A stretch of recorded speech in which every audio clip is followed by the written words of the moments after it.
All right, future medical coders, this one's for you. Today, we are going to build a seriously foundational skill. We're getting crystal clear on a crucial CPT code series, Renal Excision. We're going to learn exactly when to use these codes and, just as important, when not to. So let's just dive right in with a question you'll be asking yourself pretty much every day. How do you know you've actually picked the right code? You know, a procedure might seem straightforward in the report, but one tiny little detail can send you to a completely different part of the CPT manual. So here is our game plan for today. We're going to start by defining our coding territory.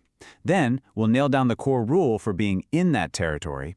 After that, we'll learn what stays outside the boundaries, and we'll finish up with a quick check tool that you can literally use for your entire career. Okay, first up, let's define our coding territory.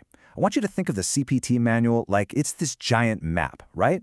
Knowing your specific location on that map is always the first step to getting things right. Our focus today, our home base, is the code series 5020 through 5290. Thinking of it this way is super helpful because everything we talk about is going to circle back to this specific series. It gives us a really clear and consistent starting point. So now that we've staked out our territory, we need to establish the single most important rule for being inside its boundaries. This is like the main key you're going to need to unlock the right codes in this area. The big concept here is open excision. Now, this isn't laparoscopic and it's not percutaneous. Nope, we are talking about the classic surgical approach, where the surgeon makes an incision to get direct visual access to the kidney. That is our core qualifier. So here's the golden rule, the most crucial point. If that operative report describes a procedure that is both open and performed directly on the kidney, you are in the right place. Those two words, open and kidney, they're your signposts. Getting this right is really the first step in accurately telling that patient's medical story through code. Okay, this is where we build a really critical skill. See, a great coder doesn't just know which code to pick. They know exactly why all the other codes are wrong. Understanding the exceptions, the exclusions, that's where true mastery begins. Now, this is a super common point of confusion. You might be thinking, well, if it's right next to the kidney, that's close enough, right? Not so fast. Let's look at what is explicitly excluded, because just being in the same neighborhood of the body doesn't mean it belongs in our code series. This slide just highlights that distinction perfectly. On the left, that's our territory, an open excision on the kidney. But look at the right. This is what happens if the surgeon takes out a retroperitoneal tumor that's just near the kidney. That proximity isn't enough. It sends you to a totally different code series. And why?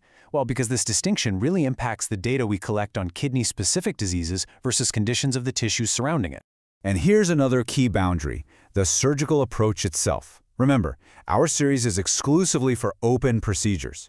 So if a surgeon uses a laparoscopic approach, even if it's on the kidney, that different technique sends you to a different code. This matters a whole lot because it tells the story of a major invasive surgery versus a minimally invasive one, which has huge implications for patient recovery data and healthcare analytics. So to make it super simple, just think of these three scenarios as the main fences around our 5020 to 5290 territory: retroperitoneal tumors, laparoscopic procedures, and a specific kind of growth called an endometrioma. Each one has its own designated code, and it's outside of our home base. Okay, so we've defined the territory and we've built the fences. Now let's put all this into a really practical checklist that you can use every time you start looking at those operative reports. Before you even think about assigning a code from the 5200 series, just quickly run through these three mental checks. Is it open? Yes. Is it on the kidney? Yes. Is it one of those specific exclusions we talked about? No. If you can answer yes, yes, and no, then you can code with total confidence. And this, right here, is the key takeaway. I absolutely love this quote. Great coding isn't just about memorizing the right code, it's about knowing with absolute certainty why all the other potential codes are wrong. Understanding these boundaries, that's what's going to set you apart as a coder and show you've really mastered the system.